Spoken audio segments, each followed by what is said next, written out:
kayak semua orang tiba-tiba jadi my Pinterest home, kurang lebih kayak gitu. Jangan lupa ya nanti harus bisa baca, financial statement yang lengkap. Stay curious ya. Stay curious. Iya, tapi habis itu jangan kepo aja ya kalau SPL Talks, ngobrol serius tapi santai bareng Retur, rehat tapi teratur. Halo insan SBL, kembali lagi di podcast SBL Talks, ngobrol serius tapi santai bareng Retur, rehat tapi teratur. Masih bareng saya Olivia yang akan menemani insan SBL sekalian menyelami topik-topik seru dan inspiratif di dunia kerja. Nah, insan SBL, di tahun 2025 ini kita nggak cuma bicara soal pelayanan terbaik nih, tapi juga soal cara berpikir yang lebih strategis. Nah, karena itu episode kali ini kita mengangkat tema Strategic Thinking 101 biar kerja nggak cuma sibuk tapi tahu arah. Insan SBL, pernah nggak ngerasa kerja udah capek-capek tapi nggak yakin arah kerjanya kemana? Nah, hari ini kita akan kupas gimana caranya berpikir bisnis dengan lebih tajam dan gimana setiap peran sekecil apapun bisa punya dampak besar kalau kita ngerti arahnya. Dan kalau kita bicara soal strategic thinking, cara berpikir yang nggak cuma reaktif tapi juga penuh pertimbangan jangka panjang, tentunya aku nggak sendirian nih insan SBL. Di episode kali ini aku ditemani oleh sosok yang inspiratif dan berpengalaman dan akan berbagi pandangannya soal bagaimana menerapkan pola pikir strategis di dunia kerja. Sudah mulai penasaran belum nih siapa kira-kira narasumber kita di episode kali ini? Langsung aja kita sapa, ada Ibu Kezia Elkardiana selaku Head of Strategic Planning and Business Development dari PT Supra Boga Lestari. Halo. Bu Kezia, kita Thank you hai. Olive udah diundang ke sini. Terima kasih. Mungkin kita dada-dada juga ke kamera yang itu. Oke Bu, terima kasih juga sudah mau datang ke podcast sederhana kali Thank ini. you sudah diundang di podcast SBL yang hits banget. Waduh, belum ya. Semoga abis episode ini jadi lebih hits gitu ya. Oke, bisa. Ya, senang banget nih hari ini bisa ngobrol langsung sama Ibu Kezia karena topik kita sebenarnya kerasa deket banget sama dunia kerja sehari-hari ya, tapi mungkin sering luput diperhatikan oleh kita semua. Nah, kita akan kulik bareng-bareng nanti, tapi sebelumnya aku mau ajak Bu Kezia untuk cerita dulu sedikit soal perjalanan karir Ibu yang luar biasa sampai ada di posisi sekarang ini. Oke, aku singkat aja mungkin ceritanya. Jadi dulu waktu aku kuliah, aku sebenarnya kuliahnya itu sangat jauh dari fungsi business development. Hmm. Dulu waktu aku kuliah teknik kimia Oh, sebenarnya. wow. Jadi kalau ditanya kenapa sih Kes ngambil teknik kimia? Karena aku suka banget matematika Mhm. dan teknik kimia. Jadi dua hal itu menarik lah buat aku. Mhm. Cuman waktu akhirnya aku ngerasain kerja praktek, wah kayaknya bukan aku banget nih gitu ya, Mmm. ada di tengah-tengah laut, waktu itu aku kebetulan ada di industri perminyakan gitu, Mmm. jadi kayak, aduh kayaknya nggak mau nih seperti ini. Jadi akhirnya pas pulang langsung mikir otak gitu ya, Mhm. jadi aku kalau habis lulus nih mau ngapain ya Mhm. rencananya? Karena yang aku tahu adalah mempersiapkan karirku di teknik kimia gitu, sebagai lulusan teknik kimia. Sampai akhirnya aku cobalah cari-cari program-program yang, memang ada gitu ya, kayak MT-MT atau, graduate trainee dan akhirnya, kebetulan aku bergabung di salah satu, perusahaan rokok waktu itu, Philip Morris atau, HM Sampurna, Mmm. sebagai graduate trainee-nya. Jadi kalau Oke. ditanya, "Kenapa sih akhirnya memilih industri yang jauh banget gitu dari perminyakan ke, industri rokok?" Gitu ya, yang cukup konspiratif gitu apalagi buat perempuan. Sebenarnya yang kulihat lebih ke arah, mmm, ada program yang bagus sekali yaitu graduate trainee yang memang, memastikan kita tuh progressing gitu secara Mmm. karir. Kadang-kadang kan kalau kita karir kita nggak pernah tahu dalam setahun tuh aku akan jadi apa sih dan kita terlalu terbiasa, ada di institusi sekolah SMA maupun kuliah yang kita tuh satu angkatan bareng-bareng, Mhm. naiknya bareng, lulusnya mostly bareng gitu ya. Mhm. Mhm. Sehingga takutnya kaget gitu loh nanti pas kerja, "Oh, temanku udah di mana, aku masih di sini." Sementara dengan graduate trainee itu most of the times kan kamu juga bareng-bareng satu angkatan, seperti itu. Jadi, alasannya sesimpel itu. Setelah, lulus graduate trainee, jadi fungsinya tuh kalau graduate trainee tiap 6 bulan tuh kita ganti function. 6 bulan sampai Mmm. 1 tahun lah ya. Jadi aku, waktu itu ada di, bagian leaf and clove-nya atau ngurusin tembakau dan cengkeh, setelah itu juga sempat ke production, Mmm. setelah itu sempat ke corporate affair juga. Mmm. Baru akhirnya kembali lagi ke, ngurusin tembakau dan cengkeh dan, berakhirnya itu sebagai product development. Jadi kita, satu tim itu kita nanganin pembuatan, desain rokok lah, kurang lebih seperti itu untuk dipasarkan di market-market, ya baik di Indonesia maupun yang di luar negeri juga, gitu. Mmm. Nah setelah dari sana, saya pindah kembali ke Jakarta. Jadi fungsi terakhir saya itu kebetulan butuh traveling yang sangat banyak, lalu ada jauh dari keluarga juga, Mhm. di Surabaya waktu itu kebetulan. Akhirnya motivasinya cuma pengen pulang aja ke Mhm. Jakarta dan akhirnya, bergabung dengan Jarum Group waktu itu. Oke. Cuman memang, ketika saya kembali udah nggak balik ke rokok lagi. Mmm. Jadi, saya bergabung di satu tim yang kerjanya lebih banyak sama Blibli sebenarnya, jadi membuat private label buat Blibli. Mmm. 5 tahunku ketika mendevelop private label dengan tim yang kita waktu itu mulai kalau nggak salah cuma 3 orang gitu ya. Mmm. Kita mendevelop produk sendiri, mencoba memasarkan produk itu sendiri juga walaupun memang di platform blibli.com gitu ya, Mhm. sama sister company. Cuman akhirnya aku belajar, seluruh prosesnya mulai dari bikin produknya, ikutan sourcing produk juga, designing, packaging, designing, mmm campaign-nya gitu Mhm kadang-kadang mhm. ya, karena kan waktu itu kita belum lengkap gitulah, Mhm. satu tim. Sampai akhirnya produknya rilis, nanganin konsumennya juga kalau ada Mhm. yang protes, revamp balik produknya. Jadi sebenarnya di situlah, momen yang menurutku selama 5 tahun yang paling, challenging Mhm. dan yang paling progressing dari hal-hal yang aku banyak pelajari gitu. Sampai akhirnya setelah 5 tahun di sana, aku sekarang di SBL. Mhm. Bergabung dengan tim Pak Hyu di business improvement Mhm. gitu. Jadi ya kita, mengerjakan project-project yang tentunya mencoba hal-hal yang, kita lihat masih ada opportunity untuk improvement gitu di SBL, kurang lebih gitu. Oke, berarti tadi bermulanya menjadi graduate trainee ya, Awalnya untuk, begitu. menemukan nih kayaknya arahnya mau kemana hidup Betul. ini Betul ya, betul betul. yang beda banget sama sebenarnya apa yang dipelajari pada waktu kuliah dulu ya. Betul. Nah, aku kan juga kami nih dari tim Mhm. SBL Talks dengar-dengar juga bahwa Ibu ini tuh sudah dipercaya untuk menjadi, manajer di usia yang cukup muda. Apalagi mungkin peran Bu Kezia itu banyak tadi kayak product development, terus habis itu juga pasti banyak require hal-hal yang berpikir strategis lah untuk masa depan dari bisnis gitu. Aku pengen tanya ke Bu Kezia nih, apa sih Bu tantangan paling besar yang Ibu hadapi ketika mulai masuk ke ruang-ruang pengambilan keputusan strategis terutama ketika Ibu di usia muda? Sebenarnya tantangan pertamanya adalah ketika kita di usia yang, muda itu banyak subordinate kita yang lebih tua dari kita dan somehow di ruang-ruang teknikal yang, banyak terjadi di dunia operations ya sebenarnya ataupun dunia lapangan, mereka tuh lebih jago sebenarnya Mmm. dari kita. Jadi ketika kita masuk di awal, kadang-kadang aku jadi suka refleks sendiri, "Kenapa ya, aku dipilih? Kenapa ya orang itu mau dipimpin sama aku?" Jadi, mmm in every challenge, aku coba berpikir lagi, "Kenapa ya harus aku yang pimpin? Kira-kira apa ya yang bisa aku lakukan?" Soalnya mereka udah lebih jago gitu loh dari aku. Kadang-kadang, troubleshooting, apalagi kalau kita bicara pabrik itu mereka jauh lebih jago gitu Mmm. loh daripada aku. Cuman yang, paling challenging yaitu mereka yang lebih, mmm, dewasa, mereka yang lebih expert, eee, kita orang yang baru gitu ya, yang belum tahu apa-apa gitu.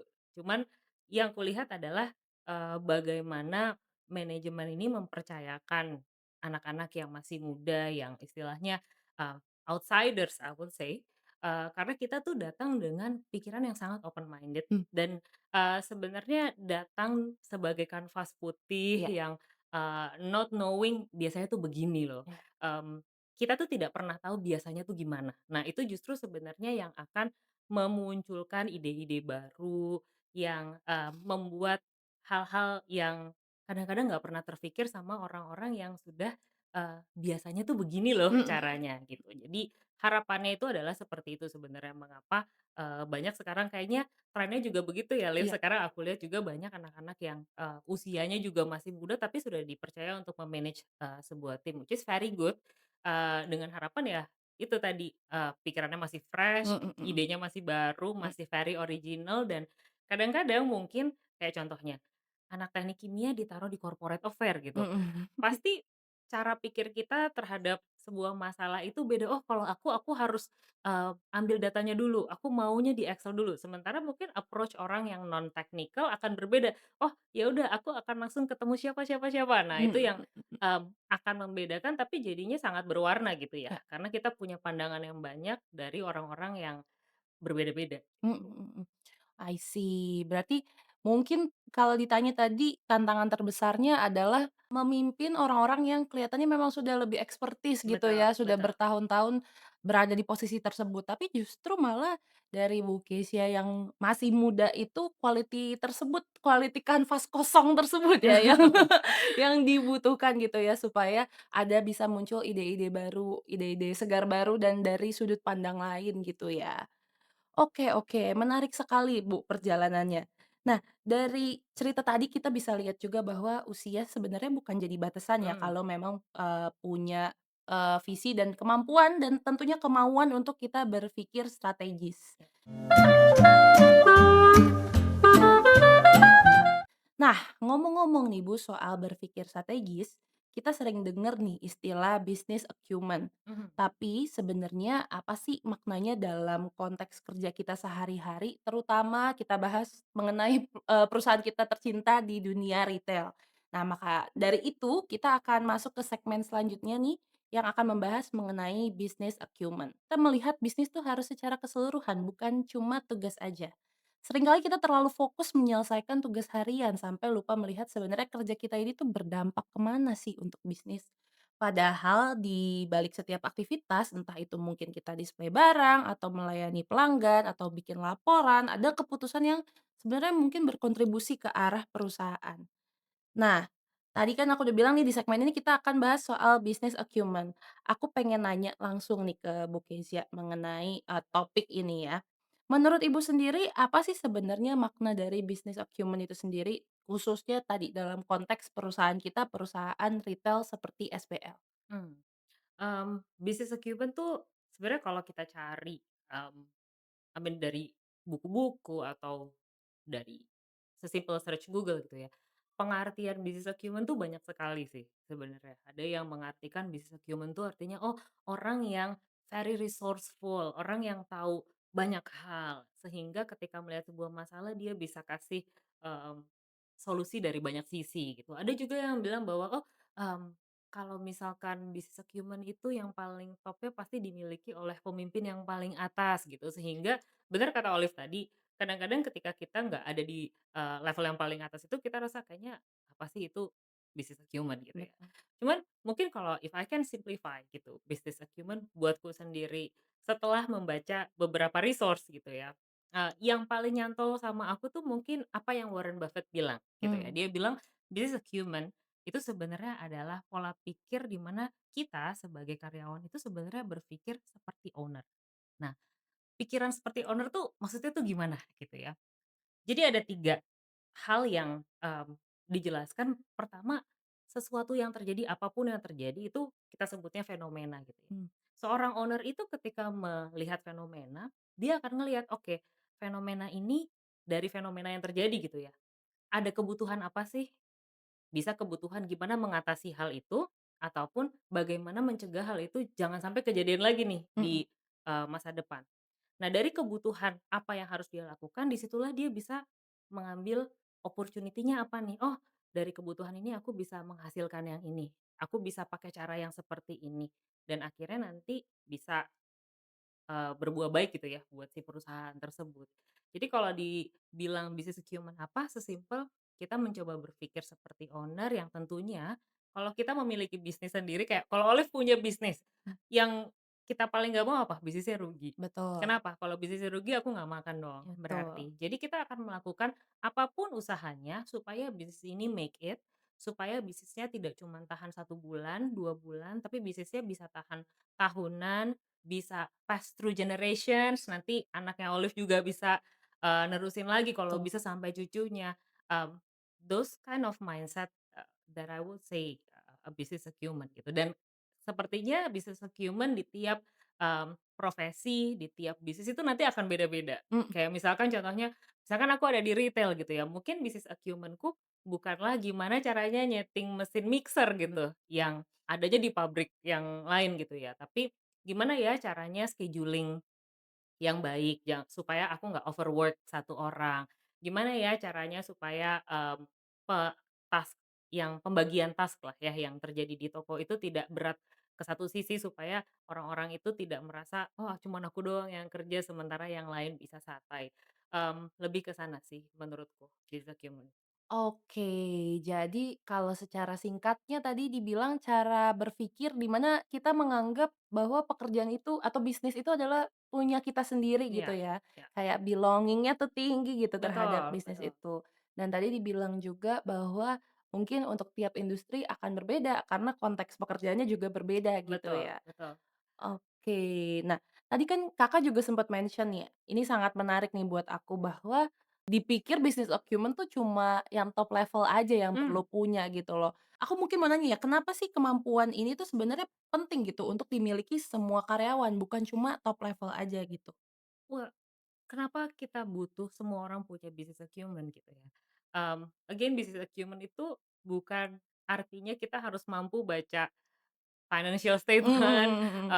nggak selalu seperti itu ya. Mhm Jadi tergantung levelnya juga. mhm. Kayak kita tidak bisa memaksakan, jangan lupa ya nanti harus bisa baca, financial statement yang lengkap atau, profit and loss statement gitu. Mhm Cuman kenapa itu penting? Karena, mmm manajemen yang ada di, level atas, itu kan akan relying sama teman-teman di operations yang ada. Sehingga bayangkan kalau owner-nya itu, tidak ada setiap hari di toko, berarti kalau nggak ada yang jagain, terus gimana dong? mhm Itu semua bisa kacau gitu kan. Itu kenapa, dipercayailah teman-teman yang ada di operations, baik yang menjadi store manager, baik yang menjadi supervisor, baik teman-teman di floor juga gitu ya, sampai ke, CS, kasir dan segala macam, untuk bisa act like they own their job gitu. mhm. Nah, ketika kita owning our job, itu sebenarnya beda loh dengan doing our job. Ya, Karena let's say misalkan, oke, kalau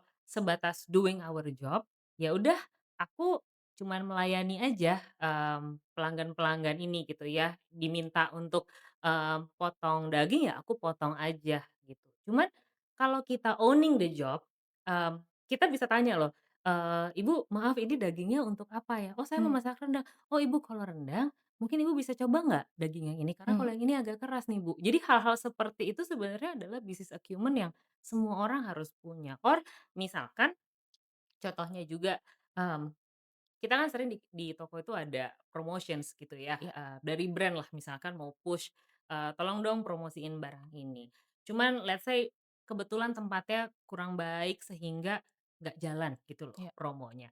Sebenarnya if I'm just doing my job gitu ya sebagai teman-teman yang ada di toko aja gitu ya, mmm, ya udah nggak laku mau gimana? Iya, Tapi kalau kita owning our job, kalau kita have those business acumen, aduh itu barang lagi di-push, stoknya banyak tuh, ada tuh, lihat sih tadi waktu lagi absen itu sebanyak apa mmm, di belakang. Ini kalau nggak laku terus di-retur, ini retur nggak sih barangnya? Oke deh, aku coba deh ngomong ke supervisorku, "Pak, ini boleh nggak kita majuin sedikit?" Nah, mmm, hal-hal yang seperti itu sebenarnya yang desperately needed gitu loh, iya, untuk ada nggak cuma di teman-teman operation pastinya ya, mmm, mmm, karena kita percaya juga banyak yang sudah memiliki itu dan sudah mencoba men-serve as best as they can gitu. betul, Cuman harus ada di ya setiap dari kita gitu. Jadi ketika kita punya pekerjaan kita mau nggak cuma surface-nya tapi juga sampai akar-akarnya kita pelajari. Itu kenapa menurutku, kayak tadi aku bilang, 5 tahun yang paling menurutku progressing adalah ketika aku bener-bener owning, proses si development sampai ke launching produknya itu mmm, karena 5 tahun produknya tuh kalau bisa dibilang ya, ya ada banyak, tapi kan tidak yang terlalu beda-beda. Jadi bener-bener tahu, oh sampai detail ini tuh bisa diginiin, ini tuh nggak usah begini lagi. Jadi, mhm mhm, di situlah business acumen itu muncul. Jadi nggak hanya orang-orang yang kadang-kadang kan orang bilang, "Oh kalau yang punya bisnis acumen tuh harusnya cepet," gitu ya, mhm mhm, naiknya. Cuman kadang-kadang itu pun muncul dari kita ada di pekerjaan itu, kita amati, kita bener-bener jalanin tiap hari, akhirnya kan kita belajar, oh kalau daging enaknya yang begini, kalau Iya. ini nanti marah lagi, dia bilang keras dagingnya, Mhm wah berarti aku harus tanya dulu ya gitu. mhm Jadi mhm. hal-hal seperti itu kan comes-nya naturally juga gitu Liv ya, Betul betul. mau kita bilang bisa di-exercise ya exercise kan butuh waktu. Itu kenapa, eee, bisnis acumen juga butuh exercise dan yang paling penting butuh waktu sebenarnya. Langsung terpapar jelas ya, diberikan juga contoh yang mungkin langsung relevan sama teman-teman yang dengerin, kenapa penting untuk setiap level atau setiap tataran itu punya business acumen. Karena tadi kalau misalnya kayak hanya mengerjakan tugas aja, ya itu belum tentu target yang memang disiapkan itu tercapai gitu ya. Sebenarnya bisa dipelajari dari sehari-hari gitu ya, Mhm. exercise sehari-hari gitu. Dari hal-hal kecil kita mengamati secara lebih detail dan sebenarnya lebih kalau punya business acumen tuh jadi sense of, "Oh next-nya harus kayak Iya, gini ya." jadi mulai kepikiran kan Mhm kayak, kayaknya seru juga ya kalau ini mhm. tuh bisa diginiin. Mhm Aduh ini mhm. kayaknya, jualan jus bisa kali ya ini Mhm maju ke depan sedikit mhm atau mhm. bikin program begini. Kadang-kadang ada kan orang-orang yang seperti itu Mhm yang, mhm. mmm, I mean it's a good, talent gitu Mhm loh yang mhm harus mhm mhm. kita dukung. Oke, menarik menarik menarik. Kita jadi punya insights tambahan nih mengenai, contoh langsung nih bisnis acumen tuh seperti apa sih. Jadi mungkin kayak istilahnya kayak keren banget gitu ya, kayak tidak tergapai gitu, padahal itu sebenarnya bisa kita lakukan sehari-hari dan bisa kita exercise juga supaya kita bisa punya bisnis acumen itu. Nah, sekarang kita akan masuk ke segmen selanjutnya nih, Kak. Judul segmennya dulu nih adalah "Dari Data ke Arah, Cara Orang Strategi Baca Bisnis".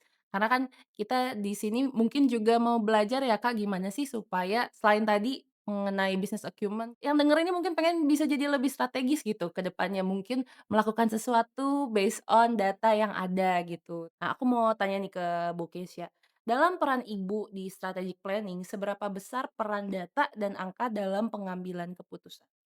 Mmm, peran data itu it's a bit tricky. Mhm Jadi kadang-kadang kita tuh kalau kekurangan data, otomatis kita nggak punya cukup landasan untuk mengambil keputusan gitu ya. mhm Tapi too many data and too many data resource itu tuh juga bisa backfire mhm sebenarnya. Karena ujungnya kita akan fokus untuk meriksain datanya ini udah bener semua atau belum, cocok atau tidak.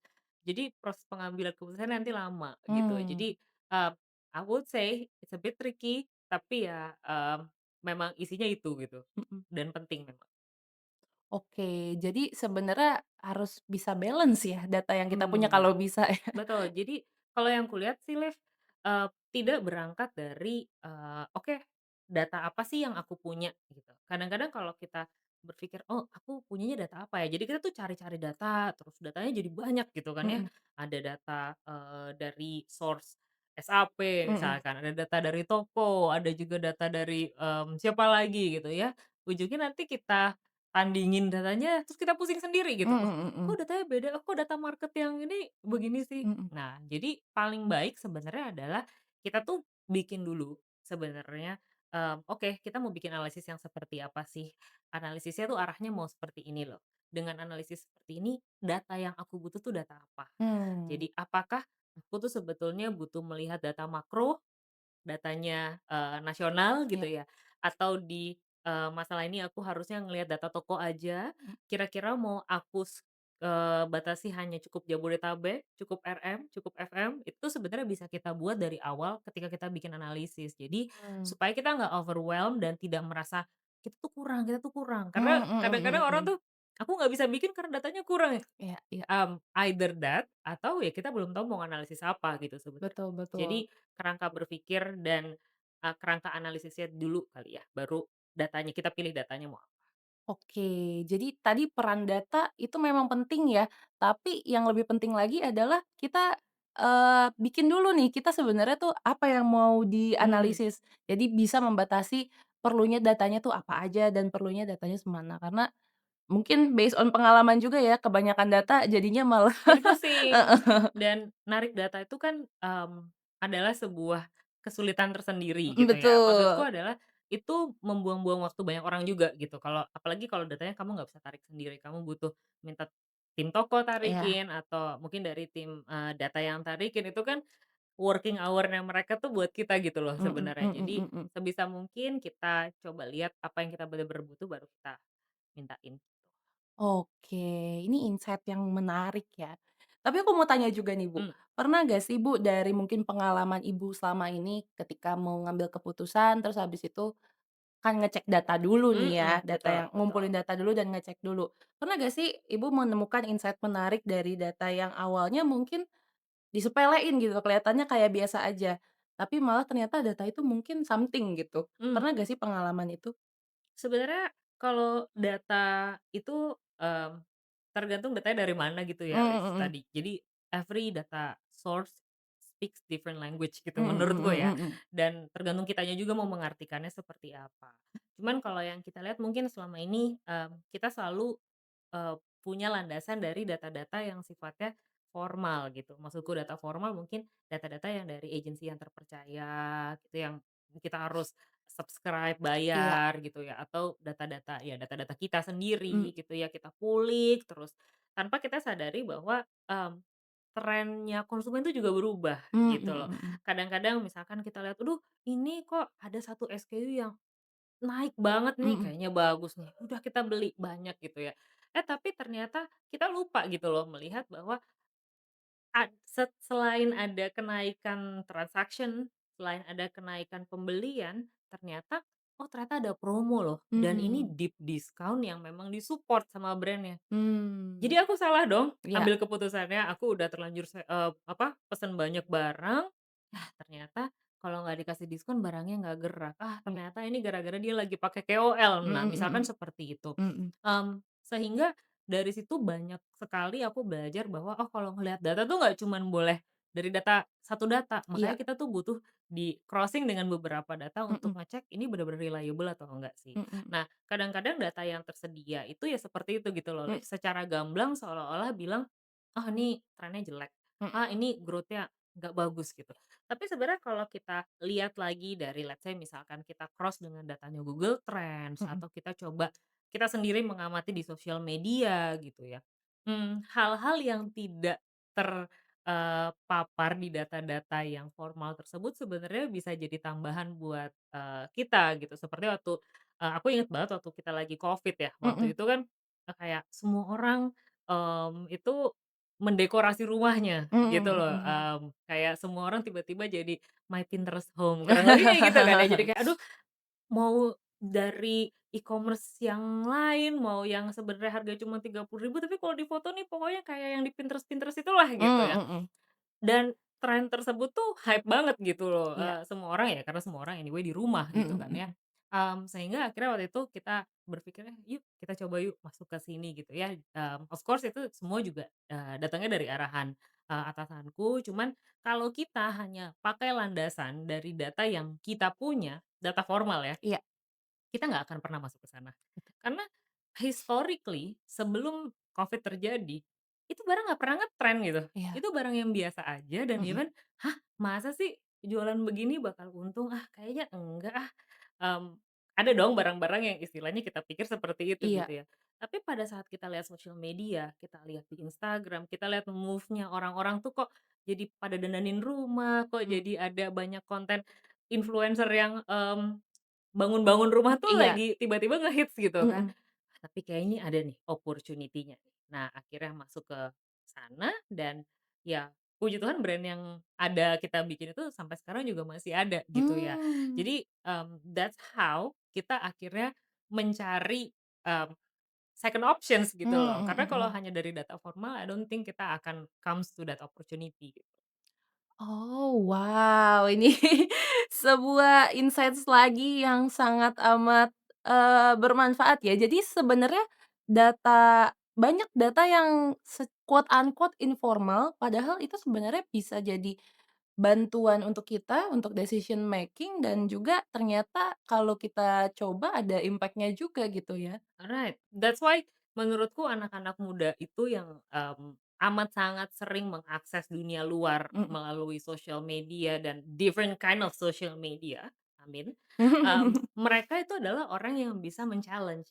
Kayak ketika mereka melihat tren harusnya mereka terusik, "Enggak ah, perasaan di grup yang ini rame, Iya, perasaan nih di grup WhatsApp just tip gue laku nih bareng gitu. Jadi kita second guessing, kita tanya lagi gitu ya. Iya. Hal-hal seperti itu yang menurutku akan opening new opportunities gitu. Oke, berarti kalau misalnya kita yang Gen Z ini lagi scrolling itu lagi data gathering ya? Jadi Lagi data iya, mining. data mining ya. Jadi nggak apa-apa ya, bukan HP terus gitu. Itu kita lagi mengumpulkan data supaya bisa lebih strategis ke depannya.